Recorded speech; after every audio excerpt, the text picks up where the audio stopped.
This is Tim Bryce with my column entitled, Why Do We Tolerate Incompetence? There's only one thing worse than incompetence, and that is accepting it. I began thinking about this over the holidays when I took an ocean cruise. I have taken many such cruises over the years and have traveled on many different lines, some better than others. The line and ship I took this year was new to me. It was a large ship with about 2,200 passengers and was a part of a well-known shipping line.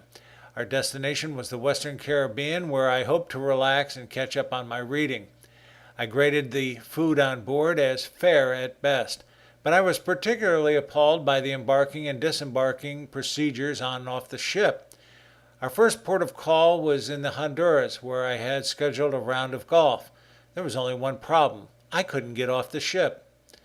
There were many other excursions planned at the same time, such as snorkeling, going to the beach, and boat rides.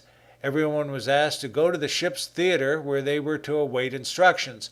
Unfortunately, the people running it obviously didn't know what they were doing. What should have been a simple disembarkation process turned into an hour of madness. I've never experienced such confusion on a ship before. Even worse was returning to the ship, where we were faced with a long single line of passengers. Some simple systems would have easily alleviated the problem, but the ship's personnel had no comprehension of this, nor seemed to care. We see the same type of incompetence in the corporate world, where there is no sense of systems. Instead of studying transaction processing, where we analyze volume versus speed, companies are content to settle for quick and dirty programming solutions. This is like applying a Band-Aid when a tourniquet or amputation is needed. Management seems oblivious to the problem and as such doesn't appear to be too concerned with correcting it.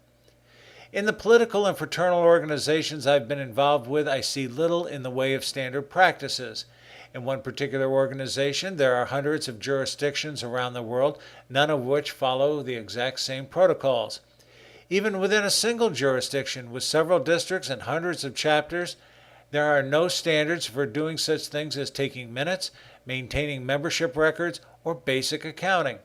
Standard practices would simplify the administrative life of the chapter and would make it possible to measure the performance of one chapter against another. But for some reason, this cannot be done in today's world of the computer. In fact, the jurisdictions openly resist standards, thereby affecting communications, promoting incompetence, which in turn thwarts membership and prosperity.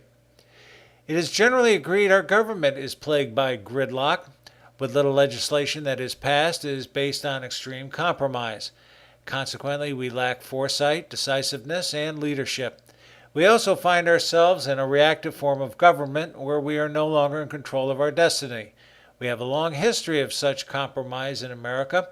To illustrate, the Missouri Compromise of 1820 and Compromise of 1850 were designed to maintain the peace between the North and the South. They pacified conditions for the moment, but only delayed the inevitable, Civil War. The Tea Party and Occupy Wall Street movements denote a sense of frustration with the current political system, but feel impeded from ultimately changing it, even though the Tea Party was able to successfully elect congressmen. A legitimate third party might offer some checks and balances, but this has never been proven to be a viable option. The lack of effective systems, methods, techniques, and skilled people has led to an era of incompetence. Normally, we would be frustrated by such problems, but do we really? I contend we have been conditioned to tolerate and accept such incompetence, but why? First, we must understand incompetence is a man-made invention. It assumes there are better systems, methods, techniques, and skilled individuals for performing certain tasks. Yet we elect to operate under inferior conditions. Instead of planning and designing suitable systems, we patch together counterproductive systems and force it upon our customers. Instead of following proper methods, techniques, and tools, we use the wrong tool to drive a square peg through a round hole. Instead of trying to match the right person to the right job, we engage the Peter principle, whereby people rise above their level of competency and the cream settles on the bottom, as opposed to allowing it to float to the top. We see this in companies and nonprofits where people are promoted to a level exceeding their competency. We also vividly see it in government. Politicians are one of the few professions not required certification or a degree. Doctors, attorneys, engineers, and construction workers require certification, as does IT workers, auto mechanics, and many others, but not politicians, including congressmen and the President of the United States. Part of our problem resides in our inability to measure productivity and customer satisfaction in a consistent manner. It is not uncommon for companies to cook the books to make the company look better than it really is, again due to the lack of standard practices. Instead of analyzing profit margins, companies will report on volume sales, but not products recalled or returned. Instead of analyzing customer satisfaction, they rely on industry press clippings. Understand this, even if you have zero defects in your manufacturing systems, but your customers are unsatisfied with your products, you have a disaster in the making. In terms of measuring work, you need to study both inputs and outputs. We have three alternatives in dealing with incompetence. First, acceptance. The reasons are varied, but primarily because we do not know any better and do not wish to upset the status quo, or worse, we feel powerless to fight City Hall.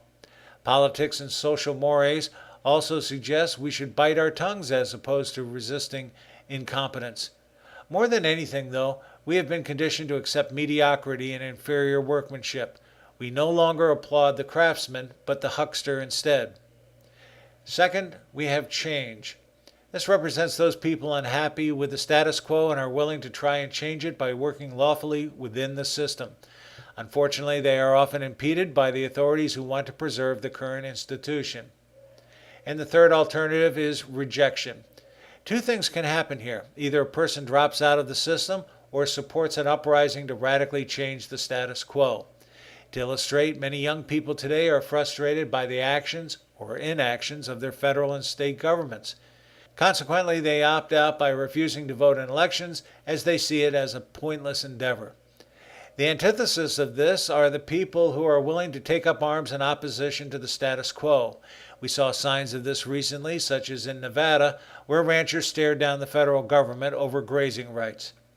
Of these three alternatives, acceptance is the most dominant, primarily because people are willing to bow to the status quo whether they like it or not. They simply do not want to fight it, and by doing so act as a herd of animals. Perhaps the best way to resist incompetence is to simply voice your concern. In most instances, the powers that be, corporate executives for example, are sheltered from the realities of the world through multiple layers of bureaucracy. As such, they are unaware of customer dissatisfaction or the inadequacies of their systems until havoc strikes, which is too late. Correspondence or a telephone call to the right person in the corporate hierarchy can work wonders. However, this can only work if the customer is not apathetic and unwilling to accept incompetence. In my situation, when I saw the confusion in the ship's theater, I went down to the excursion desk and asked how to get off the ship. The manager put me in touch with the exit coordinator, who promptly got me off the ship. True, a little bitching can go a long way, but it shouldn't have been necessary to resort to this. The fact remains, though, by not accepting incompetence, I was able to control my destiny.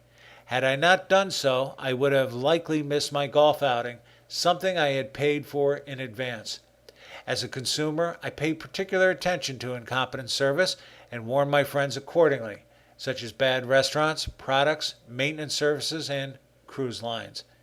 In some instances, this is the only way to fight back. Friends, keep the faith. This is Tim Bryce in Palm Harbor, Florida. Follow me on the internet at timbryce.com.